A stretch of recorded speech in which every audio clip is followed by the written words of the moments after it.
अस्सलामुअलैकुम, आप देख रहे हैं प्रोग्राम एक पेज और मैं हूं फरवा वहीद। ईरान और अमेरिका के माबैन बर्फ पिघलना शुरू हो चुकी है।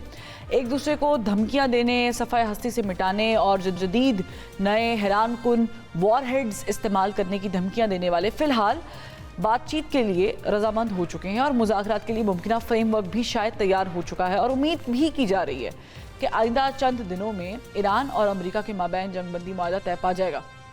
ईरान और अमेरिका दोनों की जानिब से मुज़ाकरात में पेशरफ्त के इकरार के बावजूद अभी भी धमकियों का सिलसिला जारी है। ट्रंप कहता है कि मैंने अपने लोगों से कह दिया है कि जल्दी नहीं करनी, और ईरान की तरफ से बयान आ रहा है कि इस मुआहदे में स्ट्रेट ऑफ हॉर्मुज़ शामिल नहीं। ताहम जो भी बयानात आते रहें उनसे फ़र्क नहीं पड़ता अगर जंग बंदी का मुआहदा कामयाबी के साथ साइन हो जाता है तो। और ये मुआहदा अगर तय पा जाता है और मिडल ईस्ट से जंग के बादल छट जाते हैं तो इसका सारा क्रेडिट सिर्फ और सिर्फ पाकिस्तानी क़यादत, वज़ीर आज़म मियां मोहम्मद शहबाज शरीफ, वज़ीर ख़ारजा इसहाक़ डार और फील्ड मार्शल सैयद आसिम मुनीर को जाता है कि जिन्होंने हर मुमकिन कोशिश करके न सिर्फ इस जंग के आगे बंद बांधा बल्कि इस जंग को दोबारा शुरू होने से भी रोका। ये न सिर्फ पाकिस्तान की सफारती कामयाबी है बल्कि इस खत्ते में ताकत का मंबा और लीडरशिप का रोल भी अब यकीनी तौर पे पाकिस्तान के पास आ चुका है। सवाल ये है कि ईरान और अमेरिका के माबैन बंदी का मुआहदा कराने के बाद पाकिस्तान क्या आइंदा भी सिफारती महाज पर इतना ही मुतहरिक और कामयाब रहेगा, और इससे पाकिस्तान फ़ायदा क्या उठा सकता है। ऑन दी अदर हैंड वज़ीर आज़म शहबाज शरीफ और CDF चीन के दौरे पर भी हैं, जहाँ पर उन्हें पुरतपाक इस्तकबाल के साथ जो है वो वेलकम किया गया। बहुत सारे MOUs पे साइन भी किया गया।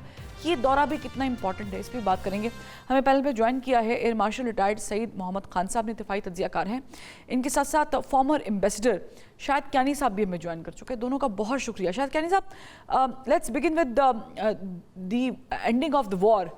आप समझ रहे हैं कि जो ड्राफ्ट इंटरनेशनल मीडिया भी दावा कर रहा है, ईरानियन स्टेट मीडिया की तरफ से भी कुछ चीज़ें आई हैं, अमेरिका भी कुछ, वाइट हाउस भी बता रहा है, इससे ये तो कम से कम साबित हो जाता है कि पाकिस्तान की कोशिशें, काविशें, CDF का ईरान का दौरा, उससे पहले मोहसिन नकवी का जाना और अमेरिका के साथ मुसलसल इन टच रहना और जो तजावीज़ हैं उन पर गौर व गौस कराना, पाकिस्तान की मीडिएशन के बाद ड्राफ्ट तो हो गया होगा तैयार। आप इसे कब तक पाय तकमील तक पहुंचता हुआ देख रहे हैं और किन नेगोशिएशंस पर देख रहे हैं? सबसे पहले जी, I am honoured to be on your show once again. मेहरबानी आपकी। ये मैं आपको बता दूं कि जो ड्राफ्ट है ना एग्रीमेंट का, ये तो पहले दिन से यहाँ जब पाकिस्तान के अंदर वो पहली दफ़ा आए थे अमेरिकन, US नेगोशिएटर्स और ईरानियन, वो साथ लेकर आए थे। ड्राफ्ट हमेशा होता है, ऐसे कभी बात ऐसे मुबहम नहीं होती। अब वो ड्राफ्ट होता है जो एग्रीमेंट का, कभी भी कहीं भी आप देख लें मुल्कों के दो दरमियान, उसमें एक रेड लाइन होती है, वो क्रॉस नहीं होनी। ये लेकर आए, बातचीत हुई, लेकिन वो बातचीत कामयाब नहीं हुई, लेकिन जंग बंद रही। सबसे इंपॉर्टेंट चीज थी कि वो जो ट्रस्ट जो डेवलप पाकिस्तान ने करवाया ईरान और अमेरिका के दरमियान, हम एक ब्रिज हैं, ट्रस्ट वर्दी ब्रिज, वो जारी रहा। अब यहाँ पर आप आ गए हैं, फिर ये एक ड्राफ्ट लेकर आए हैं। ड्राफ्ट जो है वो एक्सचेंज हो रहा है, और एक्सचेंज कौन करवा रहा है? Pakistan as a bridge. हम एक ट्रस्ट वर्दी ब्रिज है, और हमारा एक एक इसमें जो कहते हैं ट्रस्ट वर्दी ब्रिज का हमारा एक रिकॉर्ड है। 1971 तक पाकिस्तान एक ट्रस्ट वर्दी ब्रिज था between United states and China, और वो कामयाब था। और एक दो इतने बड़े मुल्क जो थे, इतने बड़े मुल्क जो आपस में बात ही नहीं कर रहे थे, उनकी आपस में पाकिस्तान ने ब्रिज बना। और आप आज देखें कि उनकी वो एक दोनों, बेशक वो एक जिसे कहते हैं कंपीटिंग ग्लोबल पावर्स हैं, लेकिन हमने उनको आपस में मिलवाया। आज हम ईरान और यूनाइटेड स्टेट्स के दरमियान लगे में वो जो एग्रीमेंट है, अभी आपने ठीक कहा कि फील्ड मार्शल साहब भी वहाँ गए हुए थे ईरान, और हमारे इंटीरियर मिनिस्टर भी, और हमने एक ट्रस्टवर्दी ब्रिज बनकर इनके आपस में जो एग्रीमेंट्स हैं वो एक्सचेंज करा। सबसे हमारी हमारा कामयाबी ये है कि हम एक ब्रिज बने में हमने अपनी तरफ से कोई चीज ऐड नहीं करते। कॉन्फिडेंशियलिटी मेंटेन की हुई है, ट्रस्ट मेंटेन किया हुआ है। ऐसे तो नहीं है कि प्रेसिडेंट ट्रंप भी, ईरानियन जो लीडरशिप है, ये दोनों आपकी जो ट्रस्ट है उसके ऊपर, उसकी वजह से आपके साथ कॉन्फिडेंशियलिटी, आपसे बातचीत भी करते हैं, आपको बताते भी हैं। तो ये मैं ये समझता हूँ कि इस वक्त जो यहाँ पर जहाँ तक हम पहुंच गए हैं, एक तो मैं आपको आज फिर बता दूं, ये जंग नहीं होनी। उसकी वजह बता दूं, दोनों ममालिक ने, ईरान ने और अमेरिका ने अपनी ठीक जो है। जंग वाला मामला था वो एक शो कर दिया। अब नहीं होनी। अब यहाँ पर चलना है कि जी अब किस बिना पर हम ये दोनों ममालिक जो हैं बैठकर किस चीजों के ऊपर होंगी। सबसे बड़ा जो इरिटेंट है वो मैं अभी आपसे बता दूं, वो हॉर्मूज वाला मामला नहीं है, वो न्यूक्लियर है कि अमेरिकन उस पर लगे हुए हैं एग्जैक्टली कि जी किसी अच्छा, तरीके से ये ये जो आप जिक्र कर रहे हैं दस्तखत कर मिस्टर दें। साहब के न्यूक्लियर वाला इनरिचमेंट वाला मामला है, इस पे ज़रा कि मेरी अपनी राय ये है मार्शल साहब कि Iran never wanted to have one, because ज़रा कि उनकी ऑफिशियल खामनाई साहब शहीद की एक ऑफिशियल स्टेटमेंट भी मौजूद है इससे मुतालिक, और इसके अलावा भी ईरान इससे अच्छा निगोसिएशन करवाना चाहता था, और इसलिए स्टेट ऑफ हॉर्मूज़ भी वाला वाक़या हुआ, was never a bone of contention but it happened. वो मुझे बताएं कि ट्रम्प साहब ये दावा कर रहे हैं कि will get something out of this agreement, a good one, better than what Obama did. तो ओबामा साहब ने तो बड़े अच्छे तरीके से मना भी लिया था, कॉन्ट्रैक्ट में भी आ गए थे, सिग्नेचर्स हो चुके थे, एक टाइम फ्रेम सेट हुआ था। Where do you see it going? क्योंकि क्या ये बेहतर है वाकई, क्या लंबे टाइम के लिए यूरेनियम एनरिचमेंट के ऊपर बात करेंगे? फरवा, पहले तो आपका बहुत शुक्रिया कि आज आपने अपने प्रोग्राम में दोबारा इनवाइट किया सर। देखिए, मेरे ख्याल में जिस तरह एम्बेसडर साहब ने कहा है कि दोनों कंट्रीज जो हैं वो एक्चुअली इस जंग से अब तंग आ चुकी हैं और किसी ना किसी तरीके से इस जंग को खत्म करना चाहती हैं। लेकिन एक बहुत बड़ा स्पॉइलर है बीच में, और वो है इजराइल। और अगर इस वक्त अमेरिका और ईरान के बीच में अगर कोई जंग रुक जाती है और इलाका दोबारा नॉर्मलाइज हो जाता है, तो सबसे ज्यादा नुकसान इस इलाके में इजराइल का होगा। लेकिन अभी हम इजराइल को जरा थोड़ी देर के बाद डिस्कस करते हैं। ठीक है। देखिए, असल में जो सबसे इंपॉर्टेंट चीज है इस सारे उसके अंदर, वो है trust deficit on each other. ठीक है ना? अमेरिका ने पिछले 50 साल से ज्यादा से ईरान के ऊपर सैंक्शंस लगाई हुई हैं, लेकिन ईरान किसी ना किसी तरह अपनी सॉवरेनिटी को मेंटेन करके बिजनेस एज यूजुअल चला रहा था। इसी तरह अमेरिका जो है उसने पिछले 2 साल में, जब वो ऑलमोस्ट ईरान के बिल्कुल करीब उनके साथ नेगोशिएट करके एक मुआहदे के करीब पहुंच गया था, तो उसने उस वक्त भी क्या कहते हैं ईरान के ऊपर अटैक 3 मरतबा उसने इजराइल के साथ मिलके की। जो सबसे ज्यादा ईरान जिस चीज से डर रहा है इस वक्त, वो ये है कि ये ना हो कि जी कि मैं इन लोगों को टाइम दे दूं और मैं 60 डेज का मॉरेटोरियम एक्सेप्ट करके सीज फायर को एक्सेप्ट कर लूं, और ये ना हो कि उसके बाद ये लोग प्रिपेयर होके दोबारा मेरे ऊपर अटैक कर दें। ठीक है? इस वक्त देखिए, ये जो कुछ महीने मुस्लिम ममालिक के लिए भी बहुत इंपॉर्टेंट है। जैसे सदियों से जिलहज के महीने में अरब दुनिया के अंदर जंगें नहीं लड़ी गई और हमेशा उसको अवॉइड किया गया है। इसी तरह जिलहज के बाद मुहर्रम का महीना आ रहा है, और मुहर्रम का महीना एक ऐसा महीना है कि जो अहले तशी हैं उनको अमेरिका नहीं चाहेगा कि एक इस तरह का यानी माहौल क्रिएट हो कि जिसमें उसके खिलाफ जो है तकरीरें और जज्बात को उभारा जा सके। ये जो 60 डे मॉरेटोरियम है, इसकी जो है ना सैंक्टिटी ईरान चाह रहा है। और मेरे ख्याल में अब जो हमारे फील्ड मार्शल भी ईरान के विजिट के बाद चाइना गए हैं और उन्होंने प्राइम मिनिस्टर को ज्वाइन किया है, तो वो प्रेसिडेंट शी से यही एक्सपेक्ट कर रहे होंगे और रिक्वेस्ट कर रहे होंगे कि ठीक है, अब आप जरा ये जो हमने तो मुआहदा करवा दिया, हम तो कोशिश कर रहे हैं और उम्मीद है कि ये MOU जो है इन 2 कंट्रीज के दरमियान शायद साइन हो जाए, लेकिन किसी ने तो गारंटी देनी है ना इस मुआहदे की कि इसका वर्ड टू वर्ड को उसके ऊपर अमल किया जाए।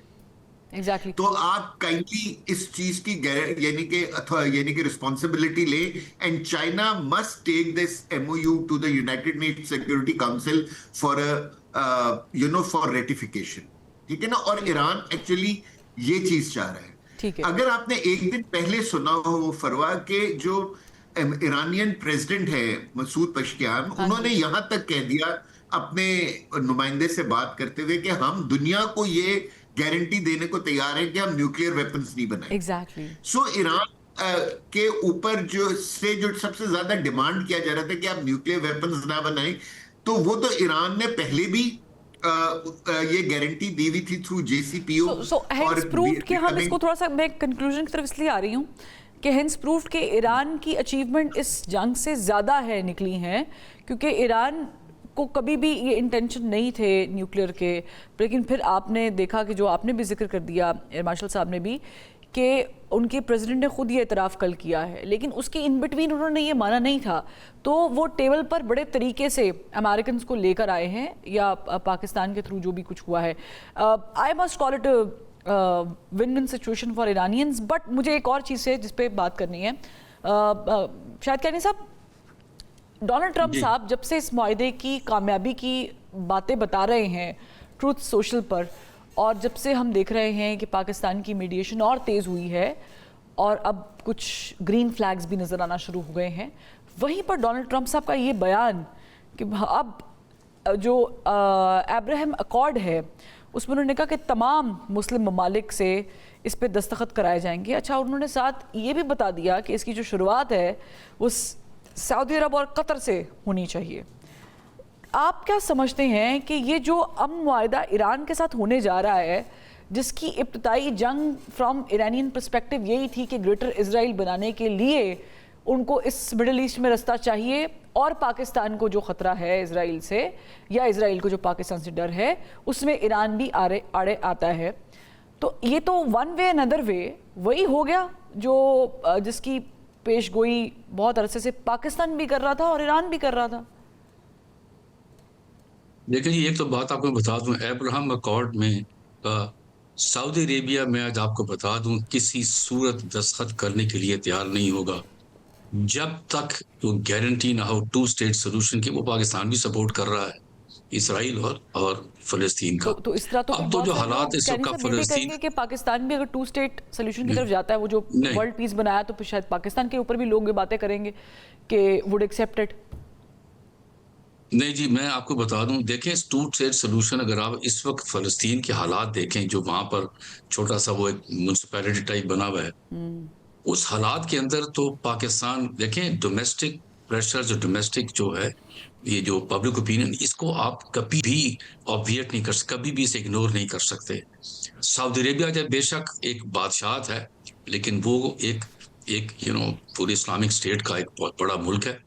वो किसी सूरत में ये इस पर एग्री नहीं करेगा, ना पाकिस्तान करेगा। एक चीज बता दूं, ये जो इस वक्त ईरान और यूएस की जो जंग है इसको बंद होने का, इसके साथ कभी भी अब्राहम अकॉर्ड को प्रेसिडेंट ट्रंप साहब जो मर्जी करें लिंक नहीं कर सकते। आप कतर को छोड़ दें, आप वो अपनी जगह, लेकिन कभी लिंक नहीं हो सकता। ये बात इस वक्त होगी क्योंकि मैं बता दूं डोमेस्टिक प्रेशर्स ईरान के अंदर भी, अमेरिका के अंदर भी क्या है। अब ईरान के अंदर जो अवाम चाहती है जंग तो बंद कभी दोबारा ना हो। फिर जो सैंक्शंस हैं, before let's go back before the war started, मैं थोड़ा सा याद कराना चाह रही हूँ। बहुत सारे मुल्कों ने आपको याद होगा वो फ्लेक्सेस जो इजराइल के अंदर लगे थे, जिसमें बहुत सारे मुस्लिम ममालिक के सबराहान की तस्वीर भी आवेजा थी along with Netanyahu and Trump साहब। तो कुछ ममालिक तो अग्रीड थे ऑलरेडी टू एक्सेप्ट इजराइल। देखिए जी, बहुत सारे हैं मुल्क में, तो आप कई हैं आपको पता तैयार हो चुके हैं। सूडान है, दूसरे बड़े ममालिक हैं, वो अपनी जगह पर है। मैं आपको दोबारा ये कहूंगा कि ये ईरान और ये जो अमेरिका की जंग है, इसकी जो एग्रीमेंट है, इसके अंदर किसी सूरत भी सऊदी अरेबिया या कोई मुल्क ये इसको लिंक करने के लिए अब्राहम अकॉर्ड को कभी तैयार नहीं होगा। जंग बंद होनी है, ये अलग चीज है। अब देखें ना, असल चीज क्या है, डोमेस्टिक प्रेशर ईरान और अमेरिका के अंदर क्या है, जंग बंद रहे। और जो ईरान के अंदर क्या है, जो पब्लिक चाहती है कि सैंक्शन लिफ्ट हो, फंड्स जो बंद किए हैं वो दे जाए, ताकि अवाम, जो ईरानी अवाम है, वो एक नॉर्मल जिंदगी गुजारे, अपने अकाउंट्स खोलें, बाहर जाएं, एक नॉर्मल जिंदगी गुजारें। ठीक है ना, कोई हम ये नद्दू खारा मुल्क तो नहीं है ईरान, ठीक है जी, अपने एक्सपोर्ट करें जो अपने। अमेरिका के अंदर ये अनपॉपुलर वॉर है, वहां पर इश्यूज बिल्कुल डिफरेंट हैं। वहां जो इनके ये हेल्थ इंश्योरेंस है, दूसरी चीजों पर इश्यूज हैं, इन्फ्लेशन वाला मामला है। तो इसके ऊपर दोनों तरफ से प्रेशर्स हैं जंग ना होने के और एक नॉर्मल मुल्क को के ठीक है। डोमेस्टिकली फोकस करें मुल्क के अंदर, अब ईरान के अंदर भी और अमेरिका के अंदर भी। बात असल में जो मसला अपने ठीक का है, मेरे मास्टर साहब ने वो कह रहे हैं कि जी जो स्पॉइलर तो साउथ पर वो तो इसराइल है, लेकिन इस वक्त दोनों का उनका तो इंटरेस्ट ही नहीं कि ये नॉर्मलाइज हो जाए रिलेशनशिप। लेकिन यहाँ पर ये बता दूं कि ये अमेरिका चाहता है, प्रेसिडेंट ट्रम्प चाहते हैं कि एनरिच यूरेनियम उनके हवाले कर दें। ठीक। कभी भी नहीं होगा, मैं आज आपको बता दूं। यहाँ पर एक ब्रेक लेते हैं, छोटी सी ब्रेक से जब वापस आएंगे तो फिर हम बात करेंगे कि मजीद इसमें क्या डेवलपमेंट हो सकती है। Welcome back. ये जो हम अब्राहम अकॉर्ड की बात कर रहे हैं, आई एम श्योर आपने वो ट्रुथ सोशल पर उनकी ट्वीट्स ट्रम्प साहब की ज़रूर देखी होंगी। एयर मार्शल साहब नथी किया है बाकायदा कि इस मुआहदे के बाद, ईरान के मुआहदे के बाद अब जो मुस्लिम ममालिक हैं वो एक्सेप्ट करेंगे इजराइल को, तो बात तो वहीं पर आकर खड़ी हो गई। आप समझते हैं कि इस कॉस्ट पे अगर कुछ ममालिक एक्सेप्ट करना चाहते हैं, जो कि इंडिविजुअली जिसकी मैंने मिसाल दी है वो इस जंग से पहले भी कर रहे थे, तो कलेक्टिवली क्या पूरी मुस्लिम ममालिक एक्सेप्ट कर लेगी, इस पे बात होगी? और अगर नहीं मानेंगे तो क्या जंग दोबारा शुरू होगी? मेरे ख्याल में जंग के दोबारा शुरू होने के chances with every passing day कम होते चले जा रहे हैं।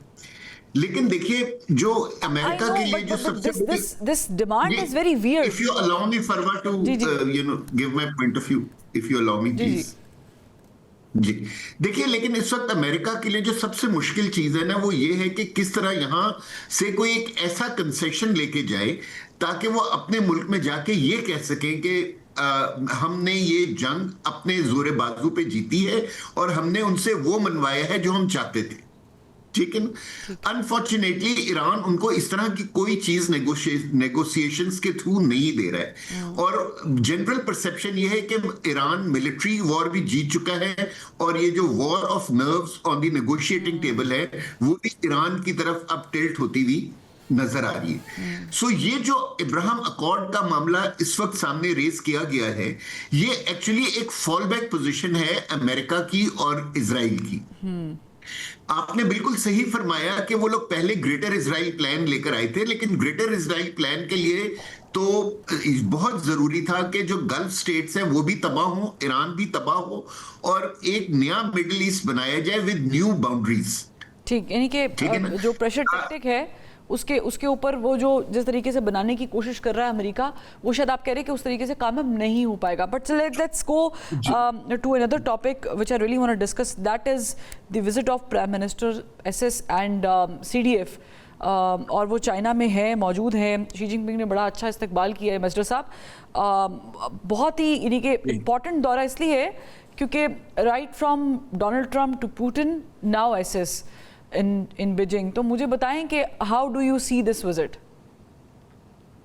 जी सबसे पहले तो आपको पता है कि you asked a very बड़ा pertinent question किया आपने। एक तो वो 75 इयर्स की जो है सेलिब्रेशन के इस पार्ट ऑफ इट, और हमारा तो एक चाइना के साथ एट एवरी लेवल ये एक्सचेंज विजिट्स होती रहती हैं और होती भी रही। पहले हमने चाइना को as a rising power, as a sort of जैसे अभी मार्शल साहब कह रहे थे गारंटर, ये हमने चाइना को हमने अपडेटेड रखा। इस वक्त बेहतरीन था कि फील्ड मार्शल साहब और प्राइम मिनिस्टर साहब जो हैं एट द हाईएस्ट लेवल अब ये शेयर करेंगे कि इसकी अभी डेवलपमेंट कहाँ तक हुई। हमारी सबसे बड़ी इंपॉर्टेंट हमारा याद है कॉन्फिडेंशियलिटी है। हम जब भी किसी से शेयर करेंगे वो इस लेवल पर होगी टू सीक देयर एडवाइस। इस वक्त मैं समझता हूँ कि बड़ी बेहतरीन टाइम था कि प्राइम मिनिस्टर साहब भी उधर हैं, फील्ड मार्शल साहब भी उधर हैं, वहां पर वो बताएंगे उनको कि और जो इश्यूज खड़े हैं। क्योंकि देखिए मैं आपको बता दूं, सारी दुनिया की नजर इस जंग पर है कि ये जंग बंद हो। यूरोपियन मुल्कों जो इंपोर्ट करते हैं ऑयल, उनका अपना इशू है। गल्फ कंट्रीज जो सबसे ज्यादा मुतासर हो रही हैं इस जंग की वजह से, उनकी इकोनॉमी लिटरली स्पीकिंग खौफनाक तरीके से डैमेज हुई है। वो भी बिहाइंड द सीन्स लगे हुए हैं इनको कहने के लिए अमेरिका और ईरान को कि जी प्लीज जंग बंद करें। उनमें से कई ममालिक ऐसे भी हैं जो इसराइल के साथ भी बातचीत कर रहे हैं कि जी अब जंग ना हो। तो इस वक्त बड़ा बेहतरीन वक्त है कि हम बायलैटरल रिलेशन भी डिस्कस करें 75 इयर्स के आगे CPEC 2 पे क्या होगा, और प्लस ये जो जंग हो रही है ईरान की जो जंग जो बंद हुई है। मैं सीडीएफ के रोल पे भी आऊंगी, लेकिन आपसे मैं क्विकली पूछना चाहती हूँ, हम कह सकते हैं कि प्राइम मिनिस्टर साहब सिंस इज देयर तो सी पैक 2 की आपने जिक्र किया है 2.0 का, बहुत देर से बहुत सुस्त रवि का शिकार है, right from 2015 if I am not mistaken. Now is the time, आप समझते हैं कि अब इस पे तेजी से काम हो जाएगा, कोई रुकावटें नहीं होंगी? बिल्कुल होगा। इसलिए देखें, चाइनीज आपको पता होना चाहिए कि बड़ी प्रैक्टिकल लोग हैं। वो इसकी कामयाबी, इसकी सी पैक की देखे ना, यहाँ पर वो जो दुनिया के अंदर ये सी पैक एक ऐसा मॉडल बना हुआ है, तो वो चाहेंगे कि इसका क्वांटम जंप हो। पाकिस्तान पे एम्फोसाइज करेंगे जी कि जो सी पैक 2 है वो उसकी जल्दी उसको उसमें जितनी जल्दी ला सकें और प्रैक्टिकल शेप दिया जाए। बिल्कुल होगा, ये डिस्कस होगा। और हमारे क्योंकि वो दोस्त हैं, हम उनकी हर बात को मानते हैं, समझते हैं। और प्राइम मिनिस्टर साहब से और क्या होगा, इम्पोर्टेंट पर्सन जो हैं कि इसी पार्टी ने पहले भी इस पर सपोर्ट काम किया है, और बड़ा अच्छा है कि वो सुनेंगे भी उनकी बात, फिर अपनी राय भी देंगे।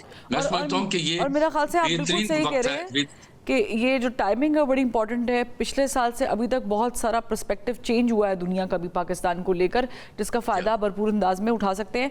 बट अगेन दोनों बहुत पावरफुल पर्सनैलिटीज़ मार्शल साहब चाइना में मौजूद है। इन्वेस्टर साहब ने बड़ा अच्छा उसको कवर किया है कि how can we get good out of this visit. But मुझे CDF के हवाले से एक सवाल ये करना है कि चाइना मिलिट्री डिफेंस के हिसाब से हमें सपोर्ट, हमारा 80-81% जो है वहाँ से एक्सपोर्ट करते हैं अपना डिफेंस का साजो सामान, उनकी वहाँ पे प्रेजेंस कितनी इंपॉर्टेंट है, सिंस एवरीबडी नोज नाउ कि हम चाइना के इक्विपमेंट्स और जिस तरीके से पाकिस्तान ने उनकी मार्केट को अप भी किया है, आप समझते हैं कि डिफेंस के भी मुआहदे कुछ एक्सपेक्टेड हैं? फरवा, मेरे ख्याल में आपने जिस पॉइंट की तरफ निशानदेही की है वो पॉइंट बड़े हद तक पहले ही एड्रेस हो चुका है। मेरा ख्याल है कि जो पाकिस्तान और I'm sorry for interruption, वो 5th जनरेशन तक तो हो गया है, but we are looking forward to something bigger than that between lines. Exactly वही मैं आपसे कहने की कोशिश कर रहा था कि जो क्या कहते हैं कि पाकिस्तान और चाइना के जो डिफेंस कोलैबोरेशन है ना, वो बहुत स्ट्रांग है। और एक्चुअली अगर आप देखें हिस्टोरिकली, तो पाकिस्तान ने चाइनीज इक्विपमेंट को दुनिया में अच्छे तरीके से मुतारिफ कराया है और चाइना की एक मिलिट्री से दुनिया में बनाई है। अब अगर आप देखें पिछले 50-60 साल में चाइना ने तो कोई कॉन्फ्लिक्ट नहीं लड़ा अपने वेपन्स के साथ। ये तो पाकिस्तान है जिसने चाइनीज वेपन्स के साथ इतनी सक्सेसेस हासिल की हैं। सो चाइना भी एक तरीके से पाकिस्तान का मशकूर है, क्योंकि हमने उनको ये जो मिलिट्री पोजीशन दुनिया में दी है, ये हमने लड़के और उनके वेपन्स को इस्तेमाल करके दी है। आप जो दूसरे वेपन्स की बात करी हैं, वो मैं फुली एग्री करता हूं कि चाइना हमें देगा और वो सीपेक 2 का हिस्सा है। देखिए, हमें सीपेक 1 और सीपेक 2 को जरा थोड़ा सा फरवा सेपरेटली करके देखना चाहिए। CPEC 1 was only a road infrastructure from Khunjerab to a port, Gwadar, और वो Gwadar was supposed to be completely used by the Chinese 80-90% so that वो अपनी एक्सपोर्ट्स को यूरोप और साउथ अमेरिका में एक चीपर तरीके से भेज सके। उसके अंदर कुछ उस रोड के ऊपर कोई 3 से 4 स्पेशल इकोनॉमिक जोन्स भी थे, और वहां चाइनीज ने आके इंडस्ट्री सेटअप करनी थी so that they could make the things in a more cheaper way and export them in the fastest possible way. CPEC 2 जो है ना, वो एक कंप्लीटली डिफरेंट डोमेन है। सीपेक 2 जो है ना, वो पाकिस्तान और चाइना को नहीं देखता, सीपेक 2 रीजन को देखता है। एग्जैक्टली। और इस सीपेक 2 के थ्रू ना हम, यानी कि हम सब की, हमारी और चाइना की कोशिश है कि अफगानिस्तान और सेंट्रल एशियन रिपब्लिक्स को भी सीपेक 1 के साथ जोड़ दे, ठीक है ना। So the road infrastructure will move from the east of river Indus to the west of river Indus. एक नई सड़क बनेगी और जहां एक नई रेलवे लाइन बनेगी जो ML1 कहला रही है, और फिर ये जो रोड इंफ्रास्ट्रक्चर है will move towards Afghanistan and to Central Asian republics. और उस वक्त ये होगा कि ये जो पूरा इलाका है ये एक दूसरे के साथ भी ट्रेड करेगा, और ये जो लैंडलॉक कंट्रीज हैं उनको पाकिस्तान और चाइना गवादर प्रोवाइड करेगा for their exports to all over the world. So Pakistan के लिए सीपेक 1 की तकमील और सीपेक 2 पे काम शुरू होना बहुत जरूरी है।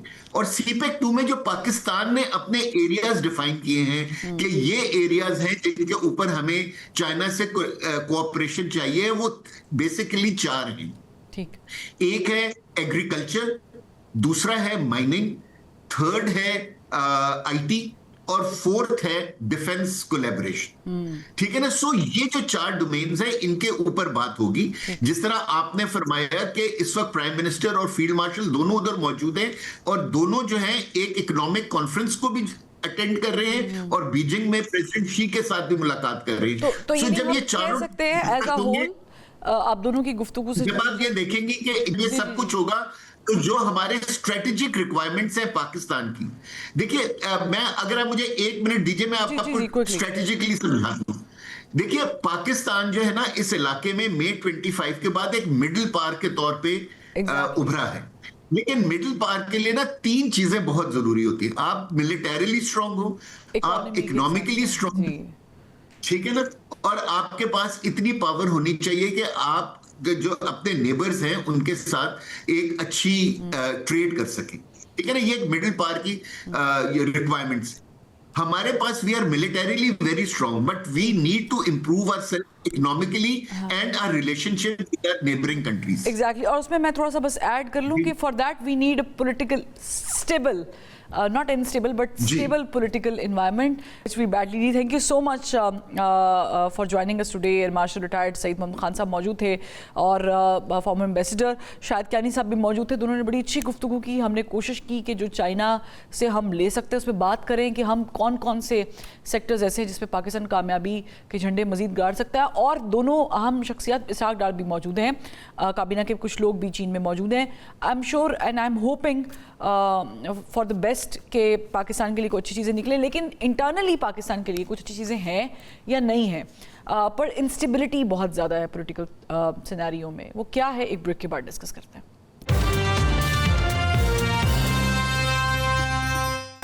Welcome back. ब्रेक के बाद सियासी माहौल में जो कशीदगी पैदा हो रही है उस पर बात करने के लिए हमें ज्वाइन किया है मेंबर कौमी असम्बली शेर अफजल मरवत साहब ने। और साहब बहुत शुक्रिया ज्वाइन करने के लिए। आपने मेरे ही प्रोग्राम में ये डिस्क्लोज़ किया था कि आप कोर्ट जाएंगे सुहेल आफरीदी के ख़िलाफ़ और फिर आप गए भी। उसके बाद आप दोबारा कोर्ट गए अली अमीन गंडापुर साहब की बहाली के लिए। आज कुछ एक्सचेंज ऑफ मैसेजेस हुए हैं on X in between you and Ali Mohammad Khan साहब, जो कि ज़ाहिर है कि बहुत दरीना वर्कर भी हैं पाकिस्तान तहरीक इंसाफ के। आप ही की तरह उन्होंने बड़ी कोशिशें भी की हैं। उन्होंने आपसे कहा कि इससे क्या फ़र्क पड़ता है कि कौन वज़ीर आला है और कौन वज़ीर आला नहीं है। आपने उनकी तमाम बातों का जवाब बखूबी दिया, लेकिन आपने ये एड्रेस नहीं किया कि आप क्यों गए हैं कोर्ट में वज़ीर आला के लिए। बहुत शुक्रिया फरवा। क्यों का जवाब तो मैंने जब ऐलान किया था, शायद आपके प्रोग्राम में भी मैंने इनका जिक्र किया था। बेसिकली मसला तब शुरू हुआ जब नए वज़ीर आला साहब आए तो अलीमा खानम और ग्रुप ने जो है इन पे दबाव डाला कि मरवत के खिलाफ जो है आप इंतकामी कार्रवाइयाँ करें। उन्होंने मेरे ज़िले में जितने अजीज़ व अकारिब थे जो सरकारी मुलाजिमत थे वो सारे तब्दील किए, मेरे सारे फंड मुंजमद किए। इसके खिलाफ मैं हाई कोर्ट गया, हाई कोर्ट ने फिर वो बहाल किए, बहाली के बावजूद वो नहीं दे रहे थे। इसके बाद इन्होंने मुझे कमेटियों से हटाया। मैं ये तमाम गिले शिकवे लेके बैरिस्टर गौर साहब के पास गया, शहरियार अफरीदी साहब से बात की और दोस्तों से बात की, लेकिन कोई जो है वो मदावा न कर सका। और ये लामतनाई सिलसिला था जिस पे मजबूर होके 2 माह कबल मैंने ये ऐलान किया कि मैं जो है जाऊंगा कॉन्स्टिट्यूशनल कोर्ट में। तो ये इसका बैकग्राउंड था और ये उस वक्त के हालात थे जिस पे मैंने उस वक्त ये फैसला किया। ये आपको क्यों लगता है कि सुहेल खान अफरीदी साहब को कॉन्स्टिट्यूशनल कोर्ट जाने से हटा दिया जाएगा कानूनी रास्ते से, या फिर पार्टी के कुछ लोग आपका साथ देंगे, ये आपको कॉन्फिडेंस है? और दूसरी तरफ आप अली अमीन गंडापुर साहब को भी सपोर्ट कर रहे हैं, तो उस हवाले से भी थोड़ा सा बता दें मरवत साहब के वहाँ पर कितने चांसेस है, क्योंकि वो तो खुद इस्तीफा देकर गए थे, खान साहब ने मांगा था। देखिए चांसेस हो या ना हो, मैं बैठिए थे वकील जो है जितना कानून को समझा और जो कवानीन या जो असूल कवानीन मुरत्तब किए सुप्रीम कोर्ट ने 2018 में ऐसे ही हालात में, उसी असूल की बुनियाद पे मैं गया हूँ। अब जरूरी नहीं है कि ये सक्सीड हो, और एक प्रोपोजिशन होती है कॉन्स्टिट्यूशनल मैटर की इंटरप्रिटेशन के लिए अदालतों में लाई जाती हैं, और उनके सामने जो है आईन के तनाजुर में इसकी इंटरप्रिटेशन दरकार होती है। तो अगर बातचीत हो जाएगी तो आप वापस ले लेंगे? इस्तीफा था, आप मेरी गुजारिश सुनिए। जी, जी, जी। जो अली अमीन खान का इस्तीफा था, कानूनी तौर पे मैं बात कर रहा हूँ, मैं आपने वापसी की बात की, जस्चर ऑफ गुडविल देंगे तो मैं जस्चर ऑफ गुडविल को रिसिप्रोकेट करता हूँ। लेकिन जिस तरह ये आप देख रहे हैं, जिसने भी ये यूट्यूब बनाया हुआ है, और वो जनाब अली यूट्यूब पे बैठ के गालियां दे रहे हैं, तो भाई ऐसे रवैयों से कौन जो है मुतासर होगा, या ये मुझे डरा सकेंगे? पार्टी के कंट्रोल में नहीं और है मैं ये यूट्यूबर्स? गौहर साहब चेयर कर रहे हैं नहीं, ये पार्टी। यूट्यूबर जो हैं ये अलीमा खानम के कंट्रोल में। ठीक है, तो अलीमा खानम साहिबा के अगर कंट्रोल में है तो उनको तो पता ही नहीं होता। रिसेंट में एग्जांपल एक कोट कर देती हूँ, मोहसिन नकवी साहब की सारी मुलाकात चीजें जो हैं उनके मशावरत से होती हैं, ये सारा मैसेज उसका पैदा करता है। मेरी जो ये हालत है, ये बुनियादी तौर पे इसकी जिम्मेदार हैं, और मेरी नई पार्टी की जो हालत दार है उसकी भी जिम्मेदार है।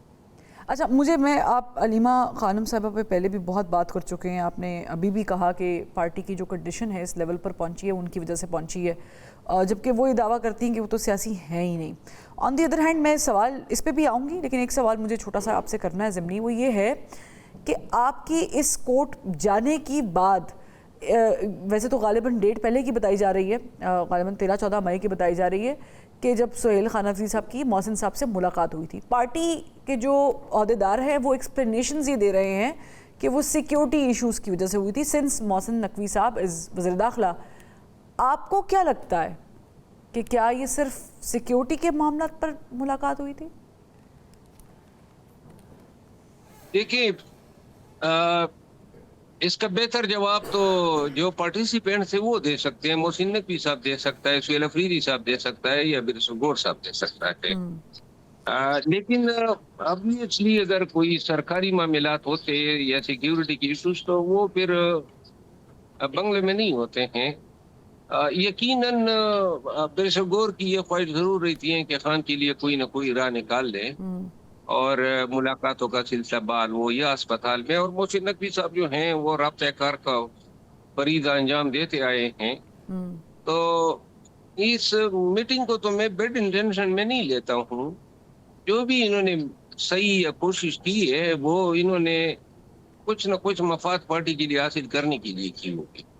ठीक है, अच्छा, मैं वापस उस टॉपिक पे आती हूँ। आपने कहा कि अलीमा खानम साहिबा, आपने बिल्कुल दुरुस्त कहा कि अगर ये मुलाकात सिक्योरिटी इशू की वजह से होती तो फिर शायद मीडिया को इसका पेशगी पता भी होता, या ये ऑलरेडी आ चुकी होती, इतना इसको सीगा राज में ना रखा जाता।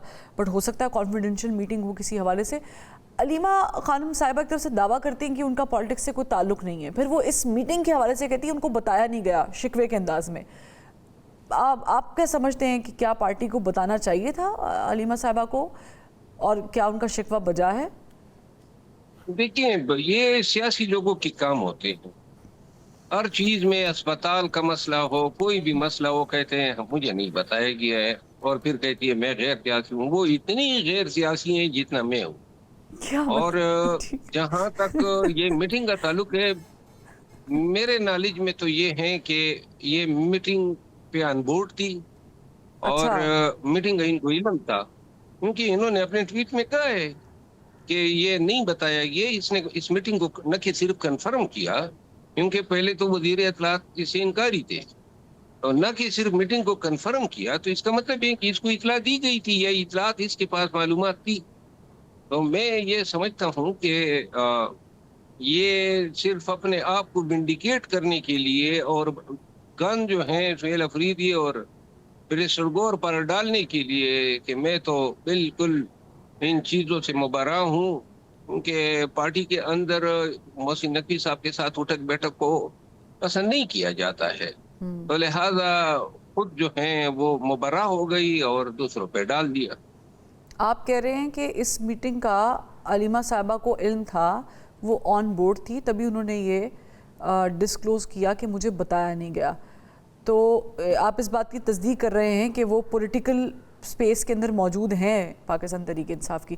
तो फिर इससे तो ये साबित होता है कि वो शायद डिलिबरेटली, कयास तो नहीं करना चाहिए, लेकिन फिर वो डिलिबरेटली कर रही हैं सुहेल खान हफीज़ी साहब के बारे में ये सब बातें, या पार्टी के दीगर बैरिस्टर गौहर जिसमें टारगेटेड हैं। ये देखिए, ये जब एक सहाफ़ी ने ट्वीट किया और इसका नाम लिया जाने लगा कि ये इनकी माँ पे हुआ है, तो ये इस चीज की वजाहत देने की उन्होंने कोशिश की है कि जी मेरा तो कोई सरोकार ने की नहीं था। जबकि आजकल जो है सुहेल अफरीदी साहब और बैरिस्टर गौर साहब जो हैं वो सांस भी इनकी इजाजत से लेते हैं, तो लिहाजा ये ऐन मुमकिन ही नहीं है कि ये मीटिंग करें। मीटिंग किस चीज पे करें? उनके कोई जाती मसाइल तो नहीं थे, यही खान के मसले मसाइल हैं। और माजी में भी इनकी मीटिंग होती रही है।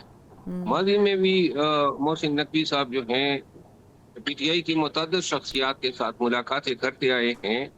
हर जो हमारी इनके साथ मुज़ाकरात हुए वो हर जो है मुज़ाकरे में शरीक थे। अच्छा, तो लिहाजा ये पहली दफा तो नहीं है और आइंदा भी होंगी मीटिंग्स, ये तसलसल रहेगा। बावजूद इसके कि जरूरत आपने भी पीटीआई खुद ही जिक्र किया कि पीटीआई के बहुत सारे लोगों को मोहसिन नकवी के साथ मुलाकातें पसंद नहीं है, लेकिन आपने खुद ही भी कहा है कि बहुत सारे मामलात में जहाँ जहाँ डील या कोई बातचीत होती रही है वो मोहसिन नकवी साहब के साथ ही होती रही है, ऐसे ही है? जी हाँ, पाकिस्तान तहरीक इंसाफ जो है ना, वो आदतन जो है रबाबित से बाज नहीं आ सकती, आदत ही पड़ी हुई है। ठीक है, मैं लास्टली आपसे मरवत साहब पूछना चाहूँगी, क्विकली मुझे बताइएगा, कमेटी से इस्तीफे दिए हैं पार्लिमानी, आप समझते हैं पाकिस्तान तहरीक इंसाफ वापस जा सकती है, वापस जाना चाहिए? वो तो जाना चाहते हैं, रोजाना पार्लिमानी पार्टी में यही शिकवे करते हैं सारे एमएनएस, लेकिन हिम्मत का फुकदान है, कोई फैसला खुद नहीं कर पाते हैं। हर वक्त आसमान की तरफ देखते हैं कि शायद वहां से कोई बादल बरसेंगे। तो लिहाजा अलीमा खानम का फैसला है और आगे से किसी की जरूरत नहीं है कि उसको बता दे, क्योंकि फिर तो सोशल मीडिया पीछे पड़ जाता है, गालियां देते हैं। ये सोशल मीडिया तो नहीं, चंद यूट्यूबर्स हैं और इन्होंने ही पार्टी की बेखनी कर दी है, पूरे पार्टी को यरगमाल बनाया हुआ है और जिसकी वजह से पार्टी में आजादाना फैसले हो ही नहीं पा रहे हैं। हर एक शख्स जो है वो डर डर के मारे, जबकि इन सब की औकात क्या है? ये सारे एजेंसियों के परवरदा हैं। 2018 में जब पीटीआई की हुकूमत आई तो या शहबाज खान हो या इमरान रियाज हो या ये जो पाकिस्तान में हैं जीते हैं, या वो सब लोग जो हैं इन ही के इस पे जनरल फैज इनको लाया। इससे पहले तो पीटीआई के साथ इनका कोई ताल्लुक नहीं था। मोटरसाइकिल से ये जनाब अली रफती बन गए हैं और अभी भी खान के नाम पे यही सनसनीखेजी फैलाते हैं, खबरें बनाते हैं और हजारों डॉलर कमाते हैं। पाकिस्तान तहरीक इंसाफ जो है वो एक मजमा बन गया है, एक भीड़ सी बन गई है। लोग अपने अकल का इस्तेमाल नहीं करते हैं, शोषा छोड़ा जाता है, प्रोपेगंडा किया जाता है और उस प्रोपेगंडे पे जनाब अली अवाम उन्नास पीछे पड़ जाती है, चलती है कि जनाब वाह जी इन्होंने जो कहा है शायद हर्फ कुरान है। और यूं आज तक 2.5 साल से लेकर आज तक सारा झूठ पे चल रहा है। जो लोग पार्टी को बेच गए, अपना वोट बेच गए 26वीं आईनी तरमीम में, कभी इस पे ये नहीं बोलेंगे। कौन बैट्समैन को लाया, इस पे ये नहीं बोलेंगे। किसने जो है पाकिस्तान तहरीक इंसाफ को ये मशवरा दिया कि आप शेरानी साहब के साथ एहतियात न करें, इस पे ये नहीं बोलेंगे।